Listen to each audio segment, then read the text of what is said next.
Hi guys, welcome to I dream. నేను మీ చాణక్య. తక్కువ అమౌంట్తో మనము కోటీశ్వరులం అవ్వడం ఎలా? వీటన్నిటి గురించి తెలుసుకోవాలంటే మనకు ఖచ్చితంగా మార్కెట్స్ అండ్ మ్యూచువల్ ఫండ్స్ వీటి మీద ఖచ్చితంగా అవగాహన అనేది వెరీ వెరీ ఇంపార్టెంట్. మనం చాలా వీడియోస్లో కూడా చూసుంటాం. ఏంటంటే ఇంత ఇన్వెస్ట్మెంట్ చేసామంటే మనమైతే కోటీశ్వరులం అయిపోవచ్చు అని చెప్పేసి ఇలాంటి థంబ్నెయిల్స్లో బోల్డ్ అనే వీడియోస్ కూడా ఉంటాయి. కాకపోతే వీటన్నిటి వెనకాల అసలైన రహస్యం అనేది కూడా ఒకటి ఉంది. మరి ఆ రహస్యం ఏంటి? ఎంత ఇన్వెస్ట్మెంట్ చేసుకుంటూ వెళ్తే మనము 1 crore అనేది కూడా మనం టచ్ చేయొచ్చు అనే దాని గురించి కూడా ఇప్పుడు మనతో మాట్లాడడానికి పర్సనల్ ఫైనాన్షియల్ అడ్వైజర్ విజయ్ కర్ణం గారు కూడా ఇప్పుడు మనతో పాటున్నారు. ఆయన అడిగి తెలుసుకుందాం. Hi sir. హలో అండి. సార్, తక్కువ ఇన్వెస్ట్మెంట్తో మనం కోటీశ్వరం అవ్వడం ఎలా? తక్కువ అంటే ఎంత అండి? ఇప్పుడు ఫర్ ఎగ్జాంపుల్ ఒక 20,000 to 25,000 శాలరీ వచ్చే పర్సన్ ఉంటారు. అప్రాక్సిమేట్లీ ఒక 8,000 ఇన్వెస్ట్ అంటే సేవ్ చేసుకోగలుగుతారు. ఓకే. ఒక 8,000 ఇన్వెస్ట్మెంట్ చేసుకోగలిగితే ఇట్లా 1 crore అనేది ఎప్పుడు టచ్ చేయగలుగుతాం? డెఫినెట్గా అండి. 1 crore కాదు, నేను ఇంకా బెటర్దే చెప్తాను. కాకపోతే టెన్యూర్ కొంచెం పెద్దది. ఓకే, టెన్యూర్ పెద్దది, దీనికంటే బెటర్దే చెప్తాను. దీంట్లో ఫండ్ సెలెక్షన్ ఇంపార్టెంట్. డెఫినెట్గా మనం రెగ్యులర్గా చెప్పుకున్నట్టు fund selection important, rebalancing important, దాన్ని ఎట్లా యూజ్ చేసుకుంటున్నాం అనేది కూడా ఇంపార్టెంట్. దీనికి బ్యాకప్ ప్లాన్స్ కూడా ఉండాలి మనకి. అంటే ఓన్లీ ఇది ఒకటి ఎస్ఐపి చేస్తే అయిపోతుంది అన్నట్లు కాదు. ఫస్ట్ థింగ్, మనం ఎప్పుడైనా ఇట్లాంటి మంచి మంచి గోల్స్ మనం పెట్టుకుంటున్నప్పుడు ఫస్ట్ థింగ్ మనం ఎమర్జెన్సీ ఫండ్ అనేది క్లియర్ చేసుకోవాలి. ఫస్ట్ క్రియేట్ చేసుకోవాలి. ఎమర్జెన్సీ ఫండ్ అనేది క్రియేట్ చేసుకోవాలి. ఎందుకు ఎమర్జెన్సీ ఫండ్ క్రియేట్ చేసుకోవాలి అంటే, ఇప్పుడు సపోజ్ మనం ఏం చేయట్లేదు అంటే, మీరు ఇప్పుడు 8,000 10,000 సేవింగ్ చేసుకుంటున్నాం అంటున్నారు కదా. నేనేం చేస్తానంటే, ఫర్ సపోజ్ నేనే ఉంటే అదే ప్లేస్, నాకు 25,000 శాలరీ ఉంది, 10,000 మాత్రమే సేవ్ చేసుకోగలుగుతున్నాను. నేనేం చేస్తానంటే, ఫస్ట్ 6 months నేను ఎటువంటి ఎస్ఐపీస్ చేయను. ఓన్లీ 10,000 to 60,000 6 months తీసుకెళ్ళి డెట్ ఫండ్లో పెట్టేస్తాను. That will be my emergency fund. ఎందుకు ఎమర్జెన్సీ ఫండ్ అంటే, ఏ రిక్వైర్మెంట్ వచ్చినా సరే మనకు ఫస్ట్ మ్యూచువల్ ఫండ్స్ దగ్గరికి వెళ్ళిపోతాయి చేతులు. ఎందుకంటే ఈజీగా వచ్చేస్తుంది మనకు అమౌంట్, వితిన్ 2 daysలో వచ్చేస్తుంది. అదే ఒక గోల్డ్ తీయండి, గోల్డ్ మీరు ఇన్వెస్ట్ చేస్తారు, గోల్డ్ స్కీమ్స్ కడుతున్నాము అందరము, గోల్డ్ దాంట్లో ఏమంటారు గోల్డ్ ఆర్నమెంట్స్ కొంటున్నారు కదా అందరు, అందరి ఇళ్ళల్లో ఉన్నాయి కదా. అదే గోల్డ్ ఒకటి అమ్మండి, చూడండి ఎలా ఉంటుంది ఇంట్లో రియాక్షన్. అంటే నెక్స్ట్ ఇంపాసిబుల్, గోల్డ్ అమ్మడం అనేది next impossible. Max to max gold loans తీసుకుంటాం, కానీ గోల్డ్ అమ్మడం అయితే ఇంకా లీస్ట్ ప్రియారిటీ కేసు అనమాట. సో ఎందుకు మ్యూచువల్ ఫండ్ దగ్గరికి ఇమీడియట్ చేతులు వెళ్ళిపోద్ది అంటే, because of the smart phones and because of the technology. మనకి ముందర కనిపిస్తుంటుంది, విత్ ఇన్ 2 days వస్తాయి కాబట్టి అందరికి వెళ్తాం. లాంగ్ టర్మ్కి ప్లాన్ చేసినప్పుడు ఇదే నెగిటివ్ అవుతుంది యాక్చువల్గా. లాంగ్ టర్మ్కి ప్లాన్ చేసినప్పుడు ఏమవుతుంది అంటే, ఇప్పుడు సపోజ్ 1 crore అన్నారు కదా మీరు ఇంతకుముందు, అదొక 50 lakhs వరకు వెళ్ళింది అనుకోండి. జస్ట్ ఇమాజిన్ మనం ఫోన్ పట్టుకొని 50 lakhs మన అకౌంట్లో కనిపిస్తుంటే, మనం ముందర కనిపించేటివన్నీ మనం 50 lakhs 10 lakhs తీసుకుని అది కొందామా, లేకపోతే 10 lakhs పెట్టి కార్ తీసుకుందామా, లేకపోతే 20 lakhs పెట్టి అది తీసుకుందామా అనేసి అనుకుంటాం. సో కానీ దాని బదులు మనకు ఆల్రెడీ వేరే ప్లానింగ్ క్లియర్గా చేసుకొని, ఎమర్జెన్సీ ఫండ్ క్లియర్గా చేసుకొని, కార్కి డిఫరెంట్ ప్లానింగ్ కానీ, కిడ్స్ ఎడ్యుకేషన్ డిఫరెంట్ ప్లానింగ్ చేసుకొని, ఈ 1 crore డిఫరెంట్ ప్లానింగ్ చేసుకున్నాం అనుకోండి, ఈ 1 crore మాత్రం డెఫినెట్గా మనం రీచ్ అయిపోతాము.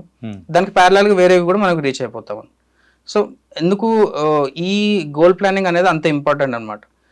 ఏ దానికైతే ప్లాన్ చేస్తున్నామో అది డెఫినెట్గా రీచ్ కావాలి. అట్ ద సేమ్ టైం దీనికి బ్యాకప్ ప్లాన్స్ కూడా ఉండాలి. ఓకే. ఎమర్జెన్సీ ఫండ్ ఎట్లా ఉంటుంది అంటే, మనకి శాలరీ లేనప్పుడు అది పని చేస్తుంది. ఎస్ఐపీస్ ఒకవేళ మనకి ఎస్ఐపి కట్టలేనప్పుడు ఎమర్జెన్సీ పడుతుంది కూడా ఎస్ఐపి కట్టచ్చు మనం ఒకసారి. అండ్ లాస్ట్ మనం మాట్లాడేది ఈ 10,000తో ఎట్లా చేయాలంటే, 10,000తో 1 crore కాదండి, 5 crore తీసుకోవచ్చు మీరు. ఓకే, అంటే ఇంతకుముందు మనం 8,000 అనుకునేది ఇప్పుడు 10,000. లేదు 8,000 అంటే 10,000 లోపే. ఓకే, 8,800కి మీరు 5 crore తీసుకోవచ్చు. ఓకే, కాకపోతే టెన్యూర్ పెద్దది. అంటే ఇప్పుడు మీరు ఫర్ సపోజ్ మనం ఇప్పుడు 25 years పర్సన్ ఉన్నాడు, జాబ్ చేస్తున్నాడు, 10,000 సేవ్ చేయగలుగుతాడు. అతను 8,800 ఎస్ఐపి పెట్టేసుకోవాలి 30 years. 30 years is a very long period. Totally agreed, అంత ఈజీ కాదు. కాకపోతే దీనికి బ్యాకప్ ప్లాన్స్ నేను ఇప్పుడు చెప్పాను కదా, ఎమర్జెన్సీ ఫండ్ కానీ గోల్ ప్లానింగ్ కానీ అవన్నీ క్లియర్గా ఉంటే ఈ 5 crore అనేది డెఫినెట్గా రీచ్ అవుతాడు అతను. ఓకే. సో జస్ట్ 15% సిఐజిఆర్ వేసుకుని మనం మీరు స్లైడ్లో చూడొచ్చు, స్లైడ్స్లో మీరు క్లియర్గా కనిపిస్తుంటుంది. 8,800 15% CIGR for the period of next 30 years. 5 crore will be there. 5 crore corpus అనేది డెడ్ ఈజీ అండి వాళ్ళకి. అండ్ ఈ టాపిక్ అనేది మొన్న వెబినార్లో మాట్లాడేటప్పుడు కూడా సో చాలామంది డౌట్స్ అడిగారు. అవునండి. సో ప్రాక్టికల్గా ఇస్ ఇట్ పాసిబుల్ అని చెప్పేసి కొన్ని క్వశ్చన్స్ కూడా డెఫినెట్గా అండి. మీకు ఎందుకు ప్రాక్టికల్గా ఆ క్వశ్చన్ రావడానికి మెయిన్ రీజన్ ఏంటి అంటే, మ్యూచువల్ ఫండ్ ఇండస్ట్రీలో ఇన్వెస్టర్స్ ఇన్వెస్ట్ చేసే టెన్యూర్ అంటే ఫర్ సపోజ్ ఎవరైనా ఒకరు ఈ రోజు ఎస్ఐపిస్ కానీ ఎవరైనా ఇన్వెస్ట్ చేశారు అంటే max to max 2 to 3 years మాత్రమే ఉంటున్నారు. దాని తర్వాత ఒక మార్కెట్ వాలిటిలిటీ వల్లనో లేకపోతే వాళ్ళకి ఎమోషనల్గా కంట్రోల్గా బయాస్డ్గా లేకపోవడం వలన మ్యూచువల్ ఫండ్ నుంచి వెళ్ళిపోతున్నారు. ఓవర్ ద పీరియడ్ 30 years ఉండాలి అంటే డెఫినెట్గా మీరు ఒక అడ్వైజర్ హెల్ప్ తీసుకోవడం కానీ లేకపోతే మీ ఓన్గా మీరు మెంటల్లీ స్ట్రాంగ్ ఉండడం కానీ మీరు దానికి ట్రైన్ అయ్యారనుకోండి డెఫినెట్గా 30 yearsలో అంటే investing should be boring job అండి. అంటే వరస్ట్ బోరింగ్ జాబ్ ఉండాలి ఇన్వెస్టింగ్ అని. మనకి ఎగ్జైట్మెంట్ ఇస్తుందంటే ఇన్వెస్టింగ్ విల్ బి నథింగ్. అంటే మనం ఇన్వెస్ట్మెంట్ చేయం, అప్పుడు ట్రేడింగ్ చేస్తాం. మనకి ఎప్పుడైతే ఎగ్జైట్మెంట్ కోసము లేకపోతే మనకి ఇంపల్స్ రావాలి, మనకి అడ్లరైన్ రష్ రావాలి అని అనుకుంటామో అప్పుడు మనం ట్రేడింగ్ చేస్తాం. ఇన్వెస్ట్మెంట్ అనేది ఎప్పుడు బోరింగ్గానే ఉండాలి, అది లాంగ్ 10 yearsలోనే పెట్టుకోవాలి. And one more important thing ఇక్కడ మనం ఈ ప్లాన్లో మనం అబ్జర్వ్ చేస్తే ఈ రోజు 8,000 మనకి పెద్ద అమౌంటే, కానీ 10 years తర్వాత 8,000 విల్ బి నథింగ్. అదే 20 years తర్వాత అది పీనట్స్ అయిపోతుంది. 30 years తర్వాత ఇంకా అసలు అంటే నెగ్లిజిబుల్ అమౌంట్ అవుతుంది. కానీ 30 years తర్వాత ఈ కంప్లీట్ ఎస్ఐపి టెన్యూర్ చూసుకుంటే మనకు 5 CR అవుతుంది. చాలా మంది 5 CR విల్ బి ఏమంటే 5 CRలో అప్పుడు వాల్యూ ఎంత ఉంటుందో తగ్గిపోతుంది అది అంటున్నారు. మనం ఈ 8,000తో స్టార్ట్ చేయకపోతే ఆ 5 CR మనం ఇన్ఫ్లేషన్తో అడ్జస్ట్ చేసుకుంటే 1.5 CR నుంచి 2 CR వరకు అవ్వచ్చు ఈ రోజు వాల్యూ క్యాలిక్యులేట్ చేసుకున్నా కూడా. ఓకే, మనం ఈ రోజు 8,000తో మనం ఎస్ఐపి స్టార్ట్ చేయలేదంటే డెఫినెట్గా అది కూడా రీచ్ కాలేము మనం. అంటే మనం ఏదైనా ఒకటి చెప్తే దాన్ని నెగిటివ్గా చూడకుండా దీంట్లో అట్లీస్ట్ దీంతో స్టార్ట్ చేస్తే మనకు అట్లీస్ట్ ఒక వే దొరుకుతుంది. ఈ వే దొరికినప్పుడు మనకి ఇన్ఫ్లేషన్ అయినా సరే ఏదైనా సరే అట్లీస్ట్ ఒక కార్పస్ అయినా మనకి రెడీ అవ్వడం ఛాన్సెస్ ఉంటాయి. సో ఇట్లా ప్లాన్ చేసుకోవడం will be the best option. మీకు ఈ స్లైడ్స్లో డీటెయిల్గా చూపిస్తున్నట్లు ఎవ్రీ ఇయర్ మీకు వెళ్ళే contribution will be the same, but due to compounding effect at the end of 30th year డెఫినెట్గా మీరు 5 CR మార్క్ అనేది ఈజీగా టచ్ అవుతారు. ఇట్స్ ఇంపాసిబుల్ కాదండి, definitely possible. There are many stories in newspapers కానీ articles కానీ చాలా ఉన్నాయి. చాలామంది తీసుకున్నారు, చిన్న చిన్న అమౌంట్స్ పెట్టి పెద్ద పెద్ద అమౌంట్లు తీసుకున్నారు. It's highly possible. మెయిన్గా ఫైనాన్షియల్ డిసిప్లిన్ అనేది వెరీ వెరీ ఇంపార్టెంట్. అవునండి. మంత్లీ ఇంత ఇన్వెస్ట్మెంట్ పర్ఫెక్ట్గా చేసుకుంటూ వెళ్తున్నామంటే లాంగ్ టర్మ్లో దాన్ని ఒక పెద్ద బిగ్ అమౌంట్గా అయితే ఖచ్చితంగా చూడొచ్చు. అవునండి. ఇంకోటి ఈ చిన్న చిన్న అమౌంట్స్ మనం ఇప్పుడు మనకి 8,000 ఎక్కువ ఉన్నా తక్కువ ఉన్నా ఇప్పుడు మనం వదిలిపెడుతున్నాం, కానీ ఒక 5 years 10 years తర్వాత కొంచెం డిఫికల్ట్ అవుతుందండి దాన్ని మెయింటైన్ చేయడం. ఆ కన్సిస్టెన్సీని మెయింటైన్ చేయగలుగుతాం మాత్రం definitely it will be worth అనమాట.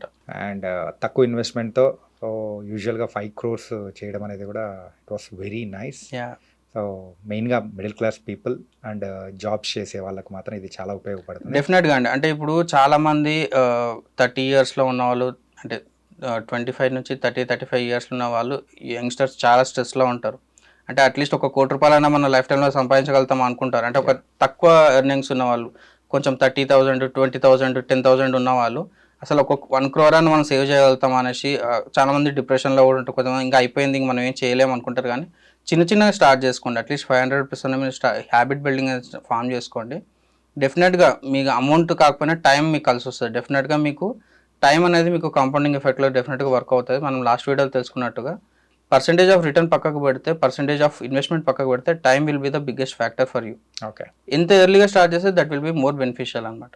గైస్, మరి ఫైనాన్షియల్ డిసిప్లైన్తో అయితే మనం ఇన్వెస్ట్మెంట్ చేసుకుంటూ వెళ్తే చిన్న అమౌంట్స్ అయినా కానీ మరి లాంగ్ టర్మ్లో ఒక బిగ్ అమౌంట్ అయినా మనం చూడొచ్చు అని చెప్పేసి చాలా చక్కగా వివరించారు విజయ్ గారు. సో మరో ఇంటర్వ్యూతో మళ్ళీ కలుద్దాం. అంతవరకు take care. This is your Chanakya.